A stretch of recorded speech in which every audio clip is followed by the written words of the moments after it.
Bien, bonjour, je vais vous présenter le matériel que je vais emporter avec moi pour aller pêcher sur un des plus grands lacs de Suède, le Malern, Malern, euh, au mois d'avril, donc au moment de la période début de la période de reproduction des brochets.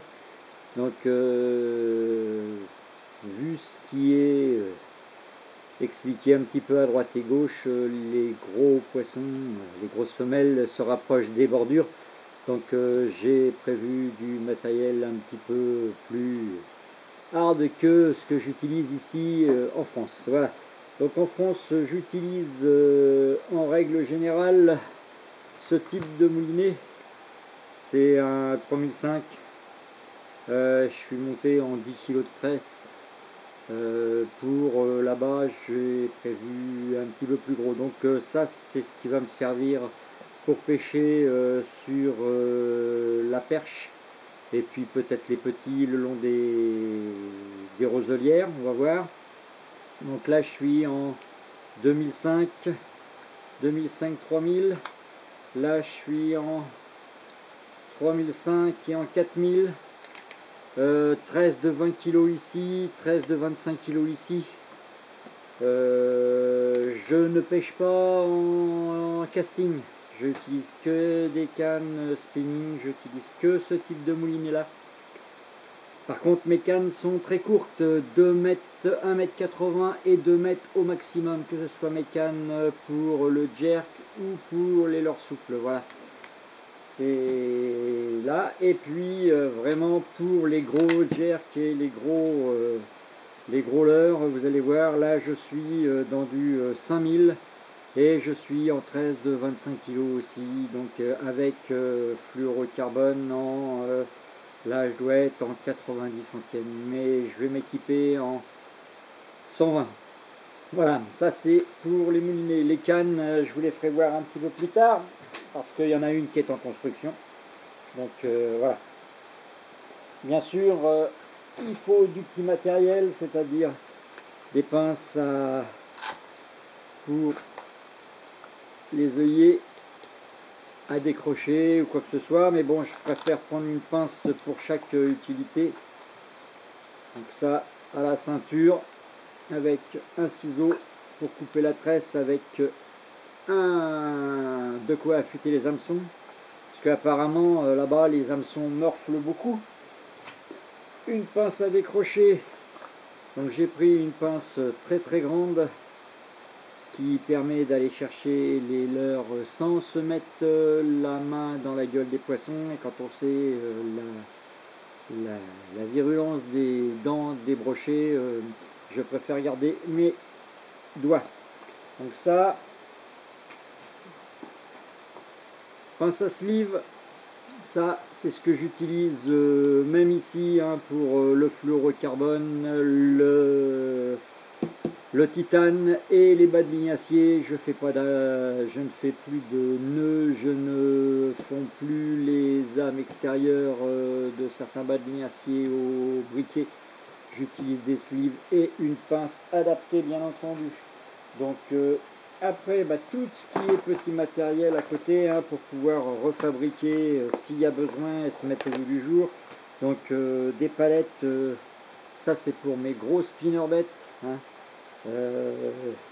Des perles, des émerillons, des agrafes. De quoi faire des montages en cas de perte ou quoi que ce soit.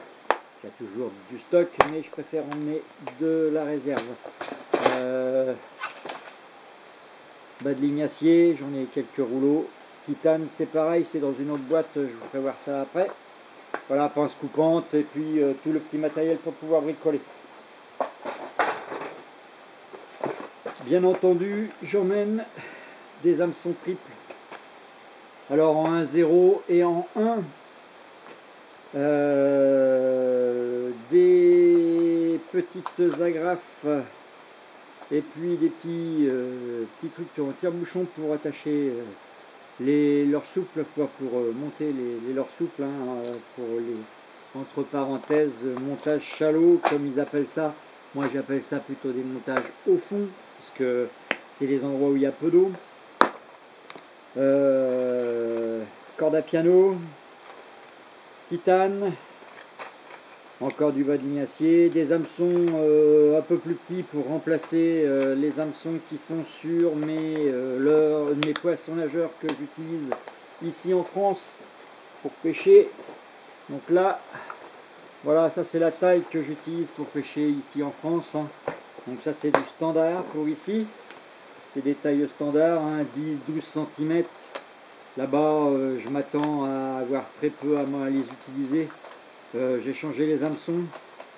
Je vais là-bas spécialement pour prendre des poissons de plus de 90. Ça ne m'empêche pas d'avoir pris des poissons de 90 avec des leurres comme ça.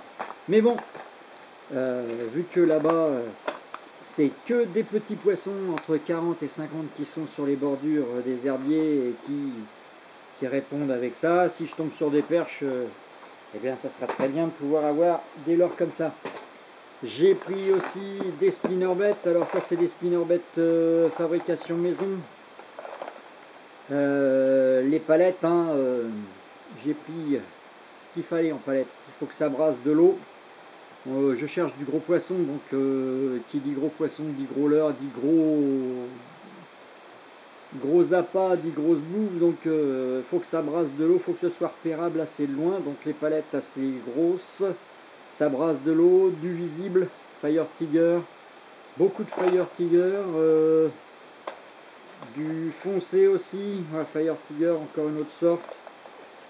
Voilà, encore une autre sorte ici. Je dois avoir du rouge qui traîne quelque part. Voilà ici. Non, ça c'est encore du Fire Tiger.